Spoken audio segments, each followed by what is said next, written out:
Es que somos muy pobres, Juan Rulfo. Aquí todo va de mal en peor.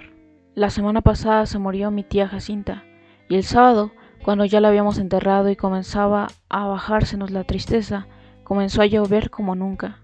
A mi papá eso le dio coraje, porque toda la cosecha de cebada estaba asoleándose en el solar, y el aguacero llegó de repente, en grandes olas de agua, sin darnos tiempo ni siquiera a esconder aunque fuera un manojo. Lo único que pudimos hacer, todos los de mi casa, fue estarnos arrimados debajo del tejabán, viendo cómo el agua fría que caía del cielo quemaba aquella cebada amarilla tan recién cortada. Y apenas ayer, cuando mi hermana Tacha acababa de cumplir 12 años, supimos que la vaca que mi papá le regaló para el día de su santo se la había llevado el río.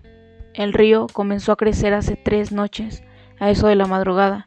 Yo estaba muy dormido y sin embargo, el estruendo que traía el río al arrastre me hizo despertar enseguida y pegar el brinco de la cama con mi cobija en la mano, pues si hubiera creído que se estaba derrumbando el techo de mi casa. Pero después me volví a dormir, porque reconocí el sonido del río y porque ese sonido se fue haciendo igual hasta traerme otra vez el sueño. Cuando me levanté, la mañana estaba llena de nublazones y parecía que había seguido lloviendo sin parar. Se notaba en que el ruido del río era más fuerte y se oía más cerca. Se olía como se huele una quemazón, el olor a podrido del agua revuelta. A la hora en que me fui a asomar, el río ya había perdido sus orillas. Iba subiendo poco a poco por la calle real y estaba metiéndose a toda prisa en la casa esa de la mujer que le dicen la tambora. El chapaleo del agua se oía al entrar por el corral y al salir en grandes chorros por la puerta. La tambora iba y venía caminando por lo que era ya un pedazo de río, echando a la calle sus gallinas para que fueran a esconder a algún lugar donde no les llegara la corriente. Y por el otro lado, por donde está el recodo, el río se debía de haber llevado, quién sabe desde cuándo, el tamarindo que estaba en el solar de mi tía Jacinta, porque ahora ya no se ve ningún tamarindo. Era el único que había en el pueblo, y por eso nomás la gente se da cuenta de que la creciente que vemos es la más grande de todas las que ha bajado el río en muchos años. Mi hermana y yo volvimos a ir por la tarde a mirar aquel amontonadero de agua que cada vez se hace más espesa y oscura y que pasa ya muy por encima de donde debe estar el puente. Allí nos estuvimos horas y horas sin cansarnos, viendo la costa aquella. Después nos subimos por la barranca, porque queríamos oír bien lo que decía la gente, pues abajo, junto al río, hay un gran ruidazal, y solo se ven las bocas de muchos que se abren y se cierran, y como que quieren decir algo, pero no se oye nada. Por eso nos subimos por la barranca, donde también hay gente mirando el río y contando los perjuicios que ha hecho.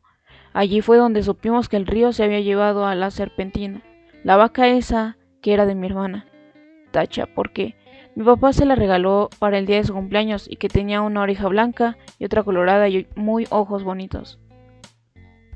No acabo de saber por qué se le ocurriría a la serpentina pasar el río este, cuando sabía que no era el mismo río que ella conocía de a diario.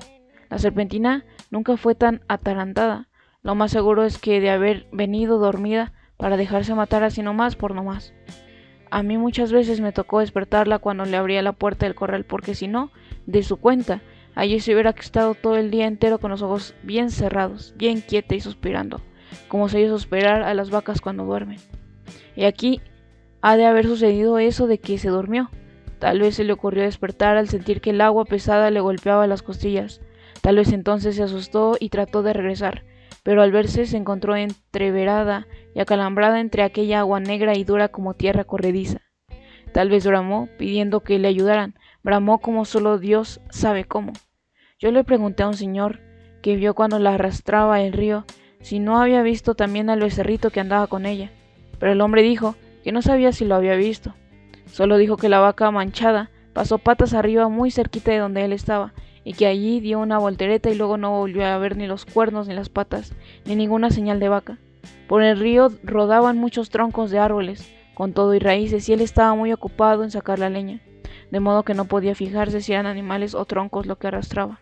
No más por eso, no sabemos si el becerro está vivo, o si se fue detrás de su madre al río abajo.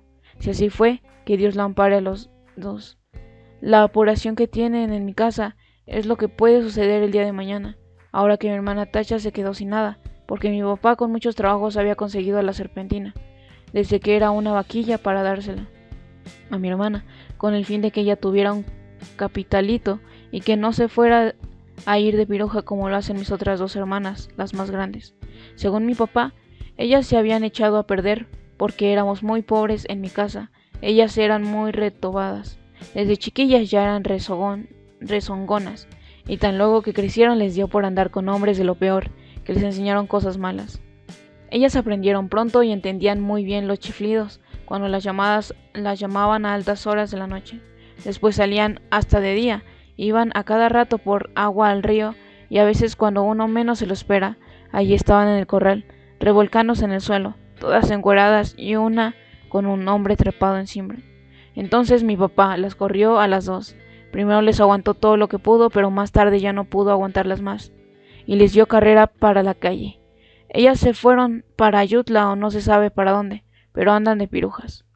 Pero por eso le entra la mortificación a mi papá, ahora por la Tacha, que no quiere vaya a resultar como sus otras dos hermanas, a sentir que se quedó muy pobre viendo la falta de su vaca, viendo que ya no va a tener con qué entretenerse mientras le da por crecer y pueda casarse con un hombre bueno, que la pueda querer para siempre.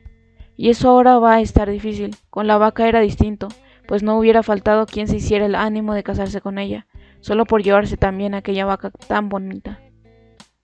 La única esperanza que nos queda es que el becerro esté todavía vivo. Ojalá no se le haya ocurrido pasar el río detrás de su madre, porque si así fue, mi hermana Tacha está tantito así de retirado de hacerse piruja. Mi mamá no quiere. Mi mamá no sabe por qué Dios la ha castigado tanto al darle unas hijas de ese modo, cuando en su familia, desde su abuela para acá, nunca ha habido gente mala. Todos fueron criados en el temor de Dios y eran muy obedientes, no le cometían ni reverencias a nadie. Todos fueron por el estilo. ¿Quién sabe de dónde les vendría a ese par de hijas suyas aquel mal ejemplo? Ella no se acuerda, le da vueltas a todos sus recuerdos y no se ve de claro dónde estuvo su mal o el pecado de que piensan en ellas. Llora y dice que Dios las ampare a las dos, pero mi papá alega que todo ya no tiene remedio. La peligrosa es la que queda aquí, la Tacha, que va como palo de ocote, crece y crece, y que ya tiene unos comienzos de senos que prometen ser como los de sus hermanas, puntiagudos y altos, y medio alborotados para llamar la atención. Sí, dice, le llenará los ojos a cualquiera donde quiera que la vean, y acabará mal, como que estoy viendo que acabará mal. Esa es la mortificación de mi papá. Y Tacha llora al sentir que su vaca no volverá porque se la ha matado el río. Está aquí a mi lado, con su vestido color rosa, mirando el río desde la barranca y sin dejar de llorar. Por su cara corren chorretes de agua sucia, como si el río se hubiera metido dentro de ella. Yo la abrazo tratando de consolarla, pero ella no entiende, llora con más ganas. De su boca sale un ruido semejante al que se arrastra por las olas del río, que la hace temblar y sacudirse todita. Y mientras la creciente sigue subiendo, el sabor a podrido que viene de allá salpica la cara mojada de Tacha, y los dos pechitos de ella se mueven de arriba abajo sin parar, como si de repente comenzaran a hincharse para empezar a trabajar por su perdición.